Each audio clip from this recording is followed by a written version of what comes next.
see people not believing them. It's like they're still trying to do good things, and people just won't believe in, I guess curses. And they can't cheat at basketball. Oh God, they can't cheat at basketball or ride or surf on top of vans.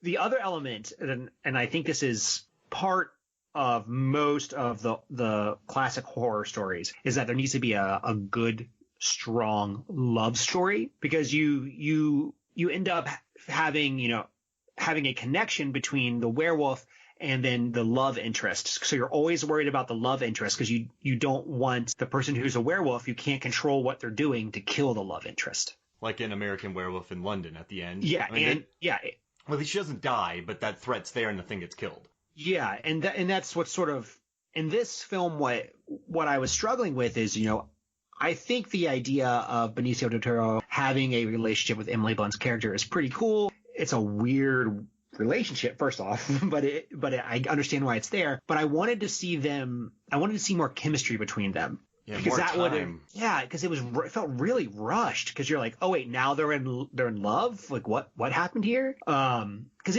all the story beats make sense, but they just happen so quickly.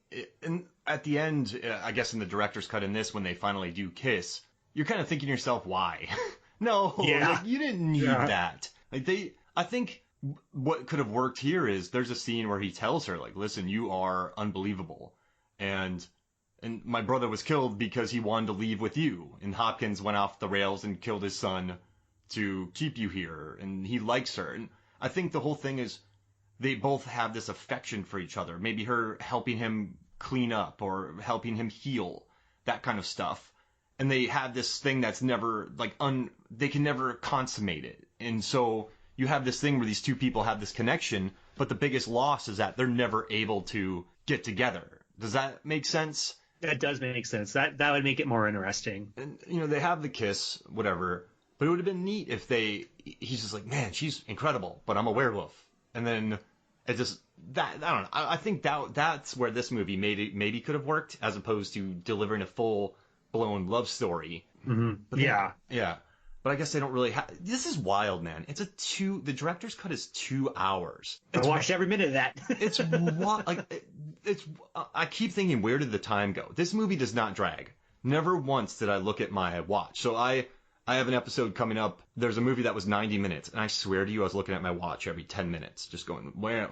Come on. But this 2 hours flies by, but it's kind of wild that they couldn't pack in a few more scenes between them. Like, not the silly rock skipping, I read somewhere that they cut it down from even more. It was like the original cut was like 2.5 hours or something. Man, give me that. I could see, though. Have you watched 1 Hour Photo with Mark Romanek? I have, but it's been a very long time. I mean, that's a pot boiler. I mean, I think that's the right word, where it just boils over and the suspense just becomes almost unbearable. I would have liked to see that version of this, because that's what you need, the building tension towards the final showdown and the mystery, but it doesn't happen. I guess maybe talking about final showdowns and mysteries. So this is a remake, and I didn't know anything about it going into it other than Benicio del Toro and Sir Anthony Hopkins was in it. But because of the nature of remakes, you always know there's going to be a twist, right? So when I was watching it, I was like, who's the werewolf? Is it going to be Emily Blunt? Like, is Emily Blunt the other werewolf? So I was a little bit disappointed when it turned out it was Anthony Hopkins. That'd be cool. It would be a really cool switch. Like you play him as being really evil, and then all of a sudden, oh no, it's Emily Blunt's character. He's keeping her locked up there. Yeah. And they're worried about her because she was.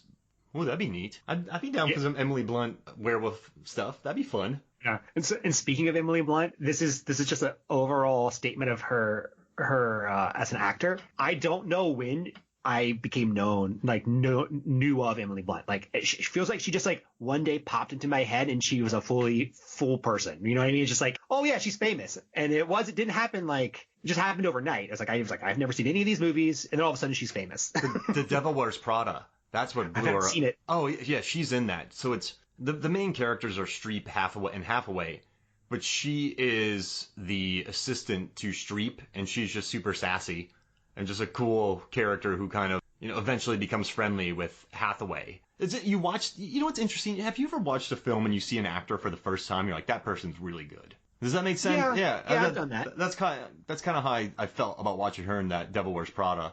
And also, man, Edge of Tomorrow, I think her performance is underrated. She's one of my favorite action heroes of recent memory. Oh, that's a great film. Rita Vataski, she's badass.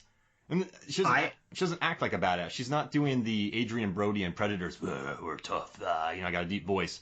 Like, you just buy it.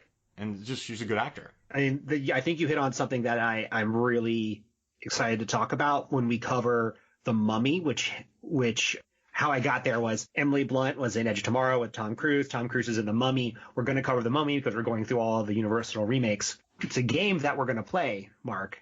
It's going to be called Tommy Wiseau or Tom Cruise. And I'm going to give you a movie, and you're going to tell me if it would be better with Tommy Wiseau as the main character or Tom Cruise as the main character. Oh, I can't wait. Oh, my gosh.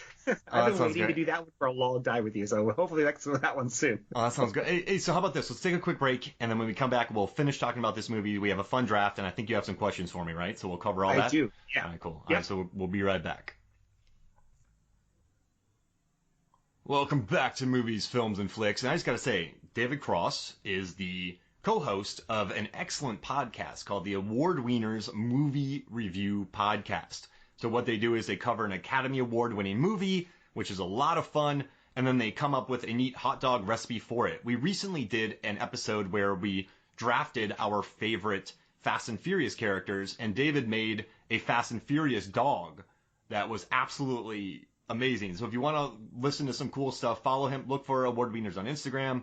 Look for him on Facebook, Twitter, and then go listen wherever you listen to podcasts, you'll find it. But Award Wieners, I guarantee you'll love it. And you'll learn a lot about movies. That's what I like about it. You actually learn things, which makes listening worth it. You guys actually respect your listeners, which makes me happy. So, yeah, I decided to do that quick plug because I always forget. Thank you so much. And the 100%, the Furious dog, what I called it, was the best hot dog I've made out of 50-something episodes. It is literally the best. Oh, man, that was so good. Yeah, that's fuel right there. I liked it. That's the Nas of hot dogs. Nas of hot dogs. Oh boy. I dug that. No, but hey, I got something for us. Since we've talked a lot about Benicio del Toro, I want to do a Benicio del Toro draft that people can vote on Movies, Films, and Flicks Facebook the day after this episode is released. So what we do is we draft 5 Del Toro movies. If one's picked, we can't pick the other one, and then you can vote on it on Movies, Films, and Flicks Facebook. So, David, 1 or 2? Pick one, number 1 or 2. 1. Oh, well, hey, we're number 2. Hey, nice. And I only... Oh, wow. And I only say 2. So did I just trick you? You did. I knew that too, but I don't know why I did 1. That's my goal. So everyone always picks 2, but the one time that someone picks 1 makes me so happy. I get in people's heads, and then they switch it. All right. So I get the first pick. This is crazy. This never happens. Oh my gosh. Oh wow. All right. So he's won Academy Awards. He's been in a bunch of movies. He's been excellent in. Oh gosh, this is tough. All right. I'm gonna go with Snatch because I think he's really funny in that movie. I did not realize he was in Snatch. Yeah, he's the Four Fingers. Oh, that's right. He is. Wow. Okay. So this is hard. I feel like everyone knows his big movies, right? Like the ones that plastered across Instagram movie community. But I'm going to go way back, Mark. So far back that people are going to laugh at me, but I don't care. I'm going with Big Top Pee-wee. Big Top Pee-wee. I love it. And he plays the hairy guy. He does. He basically plays a Wolfman. Oh, I love that. That's fun. I haven't seen that movie in forever. I'm going to go with Sicario. He reunited Emily Blunt, so they must have liked each other. Roger Deakins shot the film, so it looks beautiful. Denis Villeneuve directed it. And I just love the look of the movie. And I like how unselfish Emily Blunt's character was. And I like how just legit that Benicio del Toro was. So I'm going to say Sicario. Yeah, that's a great pick. So I'm going to go with the classic that I think really is what launched his career. And that is The Usual Suspects. Oh, yeah. I'll flip you. I'll flip you. Oh, man. All right. The Usual. He's so good in that. Everybody was so good in that movie. Jeez Louise. All right, I'm going to go a really weird one here. And this is crazy, but I'm going to go License to Kill. Oh, that was my next pick. He is such a good henchman. And I like the villain in that movie. I like I just had to do this massive research thing about all the Bond movies. And I like Robert Davi a lot in it. I like how unhinged Del Toro is. So yeah, I had to pick that. Yeah, that makes sense. Oh, all right. So these are all hard because you want to pick his best movies. And I guess I got to go with Fear and Loathing in Las Vegas. You know, he's very, very good in that film. I don't know if I like that film, but I like him in it. It's a trip, literally. It is. Like, oh, I did not mean that. Yeah, and then, yeah, it's an interesting thing. Let's put it that way. Because I read the book and then went and watched the movie, and I'm a little bit like, do I like this? I don't know if I like this. And I gotta apologize for saying that it's a trip, but I had to do it. It's so good. If I don't pick this, I think people will complain. So I'm going to go with The Hunted, where he has a massive, William Friedkin directed The Hunted, where he has a knife fight. Oh, I got to cover that in Final Fights. Wow. A knife fight with Tommy Lee Jones that is quite epic. So I'm going to go, I have to do that. I have to go with The Hunted. Yeah. So this is hard. Man, he's been in more. Oh, sorry. He's been in a lot of really good stuff. Just a lot of really good stuff. I guess I'm going to go with Sin City. Sin City's good. It is good. I haven't seen it in a long time. I remember really liking it when it came out. We were at that stage in, society where everyone was still trying to really make things imitate comic books. Mm-hmm. It was like Sin City and even Ang Lee's Hulk were trying to give you that look of like, oh, this is happening on page. I'm glad we got away from that. Yeah. But that was like part of it. That Sin City actually looks the part. It looks. Mm-hmm. It doesn't. Rodriguez did a great job of creating a vibe. It didn't. I guess all the effects they fit the story, mm-hmm. which I really dug. All right, I got two things I can do. That the people love him in Way of the Gun, right? Yep. People love him in Inherent Vice. Man, I enjoy that film. Then there's he won an Oscar for Traffic. He's in this movie Wolfman. I'm gonna go with he's in Guardians of the Galaxy. Yeah, that's true, but such a small role. I'm gonna go with something that is gonna annoy people, but I'm just gonna have some fun with it, and I don't care. I'm gonna say Star Wars: The Last Jedi. Oh my God, I was worried if you were gonna pick that one. That's so far abreast. It's not even in my list of things I could pick from because I dislike that role so much. And I think that's why I do it, because Del Toro pops up in a Star Wars movie, and he's 100% Del Toro, and he has a weird, kind of tick to him. And then he just betrays everybody and leaves with a ton of money, and you never hear from him. It's so weird.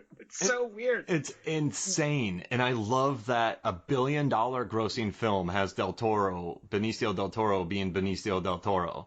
But I love our picks, man. Listen to this. We have. Oh wait, you have one last one. I have one more. I'm not used to this. You know what's funny? Yeah. I am so not used. I'm used to having the last pick every time.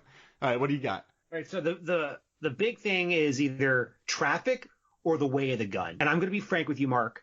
I haven't seen either of those movies, so I need your help picking which one of those.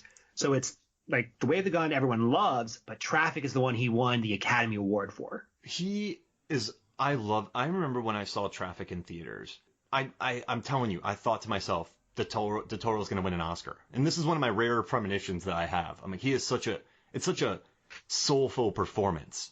He's just on a next level in this film, in Traffic.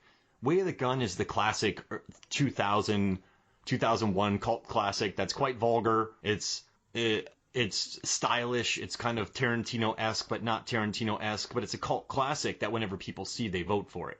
So you're either going for Traffic, which people may not vote for, or you're going for a cult classic that he's not as good in. It's a lot more edgy, and I don't know if it holds up as well, but you're going for that. So it's either one of those two. I'm going to go with Traffic because I think, if my memory serves, part of that was shot in Cincinnati, where I'm from. Hey! Nice. So it's just picking it, you know? And so we have some good movies here. I have Sicario, License to Kill, The Hunted, and Star Wars: The Last Jedi. You have Big Top Pee-wee, The Usual Suspects, Fear and Loathing in Las Vegas, Sin City, and Traffic. I think you got it. I think this win is yours. Star Wars is going to cost me, but I have more. I like when these things stop becoming fun for me. I want to stop doing them. So I want to gamble every now and again. Well, the thing with Star Wars is people either love it or hate it. So you could get people who love him in that movie. You really could. What's the over under on Star Wars sucks comments that I'm going to get? I'm going to go at least 5. Right. I'm one of them. So I'm gonna say 3. I got hope in it because we built a really positive place on Movies, Films, and Flicks Facebook. I think it's one of the more positive places you can go on the internet. So you know what? I'm gonna say 2 because we built such a good thing here. So